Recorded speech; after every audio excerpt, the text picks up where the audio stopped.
votre temps pour cette interview, ce retour d'expérience. Pour ceux qui ne vous connaissent pas et qui ne connaissent pas encore Tetra Pak, est-ce que vous pouvez nous dire qui vous êtes? Bonjour Stéphane et merci, pour cette discussion. Alors du coup, je vais d'abord commencer par présenter Tetra Pak. Tetra Pak, c'est, l'entreprise qui est leader dans les solutions de packaging. On est très connu pour les briques que beaucoup de personnes ont, sur leur table, le matin, mais en fait, on est aussi un acteur qui a une empreinte sur, l'ensemble de la chaîne de valeur agroalimentaire. On fait pas mal d'équipements pour les emballages, mais aussi pour ce qu'on appelle le process produit, la transformation des produits, alimentaires. Entreprise d'origine suédoise qui existe maintenant depuis, 70 ans, et présente en France avec 3 sites industriels depuis, quasiment 50 ans. Donc voilà qui on est et moi je suis, maintenant responsable de toutes les questions liées au climat et à la biodiversité, et j'ai travaillé avec vous Stéphane, dans le cadre de mon précédent poste puisque j'étais responsable, du marketing pour la partie, France, et Benelux. Exactement.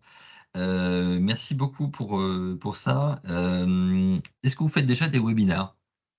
Alors, on a commencé à en faire, un petit peu avant le Covid et c'est vrai qu'avec, heu, le Covid, on a dû changer notre approche. On était finalement très salon physique.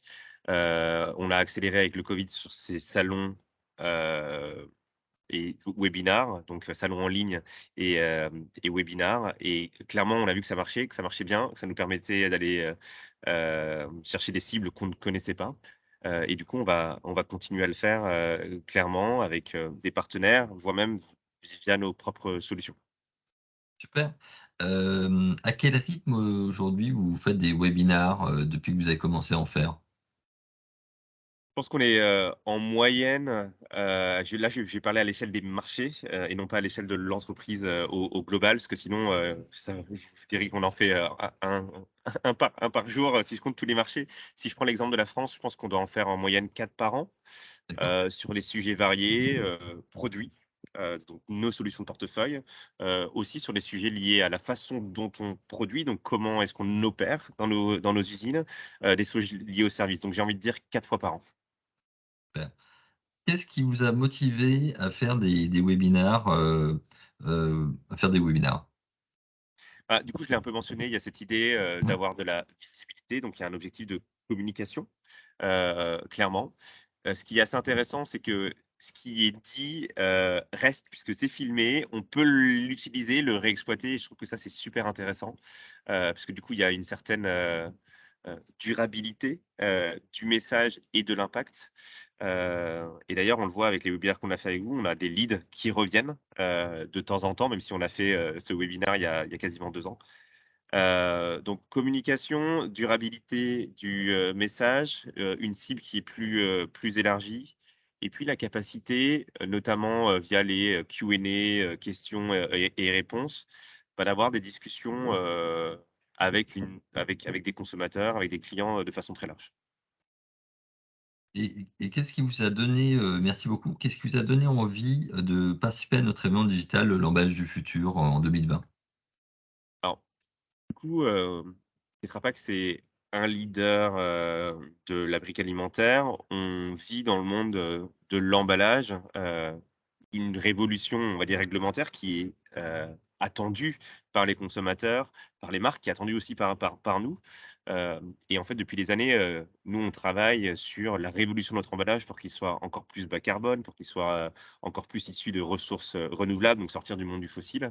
Et pour nous, c'est important de faire passer ce message, mais surtout d'engager ce dialogue sur quelles sont les contraintes, liées, à la réglementation, à la loi. Qu'est-ce que ça veut dire pour les industriels? Il faut prendre du temps, il faut prendre de la pédagogie.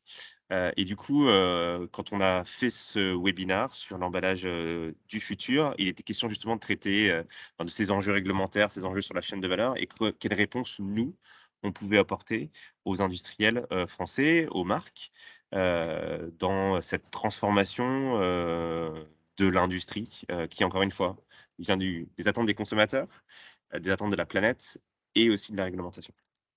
2 questions pour finir. Quel est votre retour suite aux résultats des 2 webinaires que vous aviez fait dans le cadre de cet événement? Et qu'est-ce que vous avez apprécié dans l'organisation de ces 2 webinaires? Alors Plusieurs, points soulevés ici. Alors déjà les retours, on a eu quelques, leads, intéressants, de clients, de prospects, finalement marques, qui, ont été intéressés par notre présentation et qu'on a pu mettre en contact avec certains de nos clients emballeurs.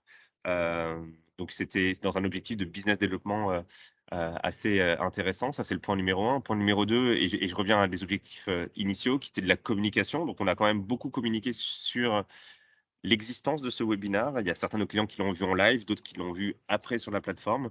Donc a fortiori dans un contexte, Covid où c'était impossible pour nous d'aller parler à nos clients, c'est une façon intéressante, de les, toucher.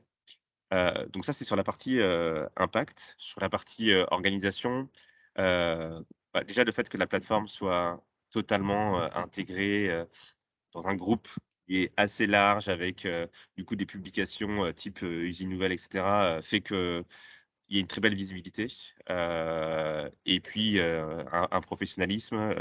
Stéphane, tu as été, super dans l'accompagnement, la préparation. La plateforme en elle-même, elle est super, elle est facile à utiliser, ce qui aussi rend les choses, bah, en fait, très simples et impactantes. Donc, je trouve que c'est très bien. Super. Bah, merci beaucoup Gilles pour le temps que tu as pris, et puis à très bientôt. Merci beaucoup.